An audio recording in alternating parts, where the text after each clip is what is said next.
आसान और सरल भाषा में गणित सीखने के लिए सब्सक्राइब कीजिए गांव के गुरुजी। जय हिंद छात्रों, क्या हाल है छात्रों। आज हम पढ़ने वाले हैं जो आपका 10th क्लास का मैथ है ना, उसमें ये आपकी प्रश्नावली है 3.3 और उसका ये क्वेश्चन नंबर पहला ही है। तो बेटा क्वेश्चन नंबर 1 में इसने क्या रखा है, निम्न समीकरण के युग्म को विलोपन विधि तथा प्रतिस्थापन विधि से हल कीजिए, कौन सी विधि अधिक उपयुक्त है। तो बेटा इस क्वेश्चन में हमारे ये पहला, दूसरा, तीसरा और चौथा ये 4 पार्ट दे रखे हैं और 4 पार्टों में हम इस वीडियो में सॉल्व करने वाले हैं। इसका जो पहला वाला पार्ट है x प्लस वाई बराबर 5 और 2x माइनस 3y बराबर 4, इसे तो चलिए बेटा क्वेश्चन को सॉल्व करते हैं। ठीक है, और सॉल्व करने के लिए हम क्या करेंगे, इसको अपने दूसरे पेज पे लिख लेंगे हम। ठीक है, पहला वाला क्वेश्चन है इसलिए जो पहला है उसको लिख लेंगे x प्लस वाई बराबर कितना है 5।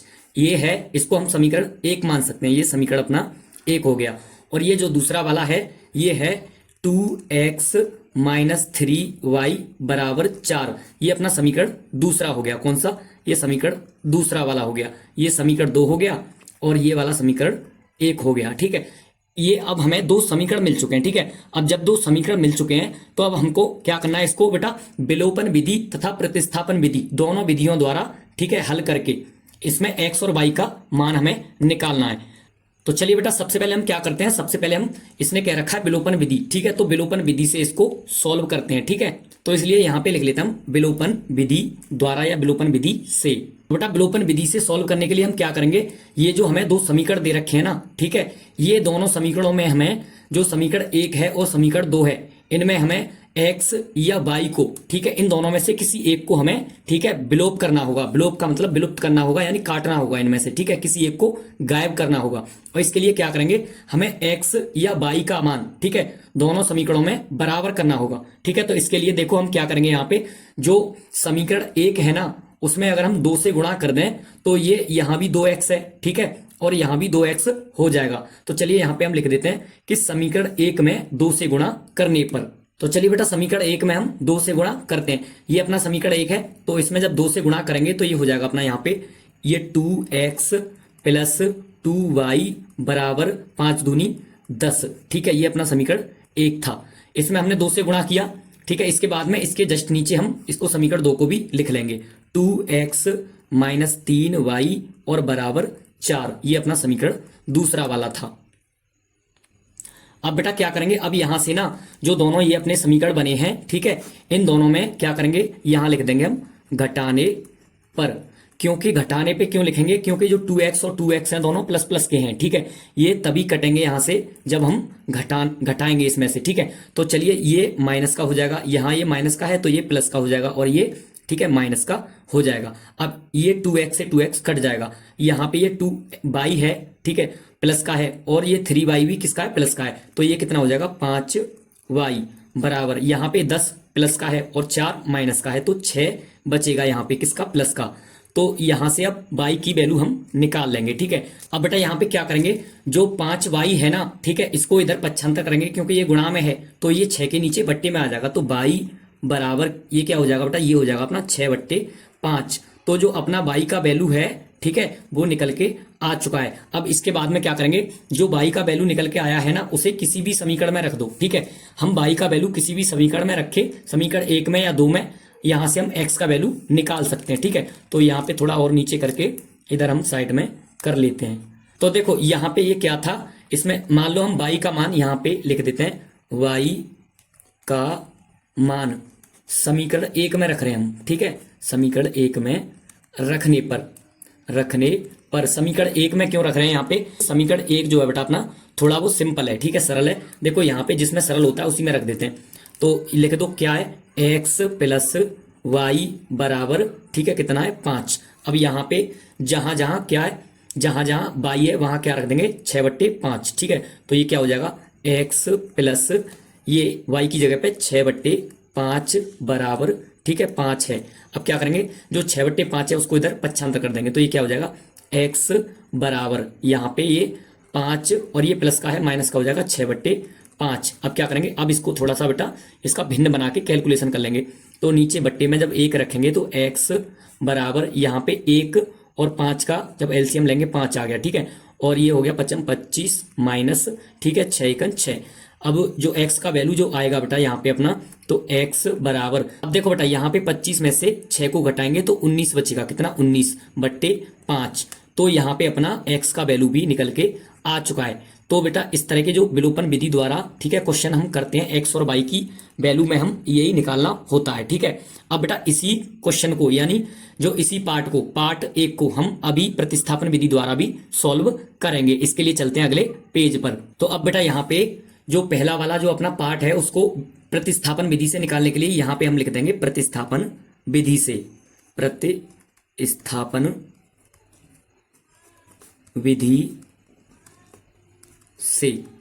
अब बेटा यहाँ पे प्रतिस्थापन विधि से निकालने के लिए क्या करेंगे, ये जो अपने पार्ट 1 में, ठीक है, दोनों समीकरण दे रखे हैं, इनको नीचे लिख ले रहे हैं सबसे पहले हम, ठीक है। तो x कितने हैं, ये है बेटा अपने x + y बराबर 5, और ये इसको मान लेते हैं हम, ये समीकरण अपना पहला हो गया, ठीक है, समीकरण 1 हो गया ये यहाँ पे हमारा, ठीक है। और जो दूसरा वाला है ये कितना है, दूसरा है 2x - 3y बराबर 4, ये समीकरण दूसरा हो गया अपना, यहाँ ये समीकरण 2 हो जाएगा, ठीक है।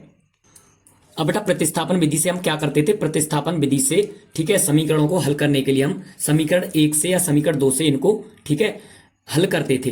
तो यहाँ पे हम समीकरण 1 से चलते हैं, ठीक है। तो यहाँ लिख देंगे समीकरण 1 से, समीकरण 1 से, और जो अपना समीकरण 1 है उसे लिख लो नीचे, कितना है, ये है बेटा अपना समीकरण 1, यानी x + y बराबर 5, ये समीकरण 1 है अपना। अब यहाँ के बाद में क्या करेंगे बेटा, जो अपना x या y का मान हम यहाँ से निकाल लेंगे। तो यहाँ पे क्या हो जाएगा, ये x बराबर, ठीक है, 5, ये y को पक्षांतर करेंगे तो माइनस का y हो जाएगा, ये इसको मान लेते हैं हम समीकरण अपना तीसरा वाला हो गया, समीकरण 3 मान के चलेंगे हम इसको। अब इसके बाद में क्या करेंगे बेटा, यहाँ पे जो समीकरण 3 से हमें x का जो वैल्यू निकाला है उसको समीकरण 2 में रख देंगे। तो यहाँ लिख देते हैं, यानी x का मान समीकरण 2 में, कौन से में, 2 में रखने पर, तो समीकरण 2 को पहले उतार लो, ये अपना समीकरण दूसरा था, इसको उतार लेंगे यहाँ पे नीचे, ठीक है। तो कितना था, ये था अपना बेटा 2x - 3y बराबर 4, ये समीकरण अपना दूसरा था। इसमें जहां बेटा जहां x है वहां रख देंगे हम 5 - y, तो 2 की जगह पे 2, और यहाँ पे ये 5 - y x की जगह पे, ठीक है, और माइनस का ये 3 है, और y ऐसे ही, और बराबर में 4, ठीक है। अब 2 का अंदर गुणा कर देंगे, ठीक है। तो ये हो जाएगा 2 पंजे 10 - 2y और -3y बराबर 4। अब यहाँ पे थोड़ा सा और कैलकुलेशन कर लेंगे, तो ये हो जाएगा 10 - 2y और -3y, ये हो जाएगा -5y बराबर 4। अब थोड़ा और आगे ये हो जाएगा -5y बराबर जो 4 है, ठीक है। इसके बाद में जो 10 नहीं लिखा है इसका पक्षांतर करके ये -10 हो जाएगा। अब यहाँ पे देखो आगे चल के -5y ऐसे के ऐसे ही, और बराबर यहाँ 4 में से अगर 10 को घटाएंगे, ठीक है, तो ये माइनस का है, इसलिए -6 बचेंगे, माइनस से यहाँ पे, ठीक है, काट दो। तो y का वैल्यू यहाँ पे बेटा निकल आएगा अपना, कितना निकल के आएगा, यहाँ पे बेटा जो 5 है वो y के गुणा में है, ठीक है, इधर, ठीक है, बट्टे में पहुंच जाएगा, किसमें, 6 के नीचे। तो ये हो जाएगा बेटा अपना, यहाँ से देखो, यानी y बराबर, ठीक है, कितना था, y बराबर यहाँ पे 6, और बट्टे में पहुंच जाएगा ये 5। देखो y का वैल्यू निकल के आ चुका है, ठीक है, जो कि y का वैल्यू हमने बेटा विलोपन विधि से निकाला था, वही प्रतिस्थापन विधि से भी y का वैल्यू आ चुका है। अब यहाँ के बाद में क्या करना बेटा, देखो यहाँ के बाद में जो y का वैल्यू जो निकल के आया है ना, उसको हम समीकरण 3 में लगा देंगे इसमें, ठीक है। तो यहाँ लिख देते हैं एक बार, y का मान समीकरण 3 में रखने पर, तो समीकरण 3 को यहाँ पे नीचे उतार लो, ठीक है। तो ये क्या है, ये रहा अपना, ठीक है। तो ये है x बराबर 5 - y, तो यहाँ x की जगह पे x हो गया, बराबर 5 की जगह पे 5, और यहाँ माइनस का y की जगह पे कितना हो जाएगा, 6 बट्टे, ठीक है, 5। अब यहाँ इसके नीचे भी बट्टे में 1 रखे, भिन्न कर लेंगे थोड़ी सी, ठीक है।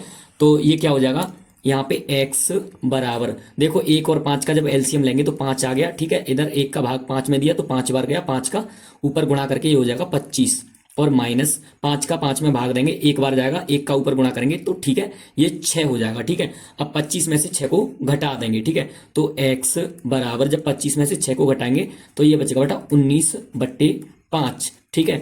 तो प्रतिस्थापन विधि से भी बेटा अपना जो है एक्स वाई की जो वैल्यू है वो निकल के आ चुकी है। ठीक है, यही दोनों अपने क्या है आंसर हैं। ठीक है, तो बेटा क्वेश्चन समझ में आया हो तो वीडियो को एक लाइक कर देना और चैनल को कर लेना सब्सक्राइब। ठीक है, और अगर इसका स्क्रीनशॉट लेना हो तो ले लेना, क्योंकि एक बार में नहीं आएगा, इसलिए 2 बार में 3 बार में ले लेना। चलते बेटा, मिलते हैं अगले वीडियो में।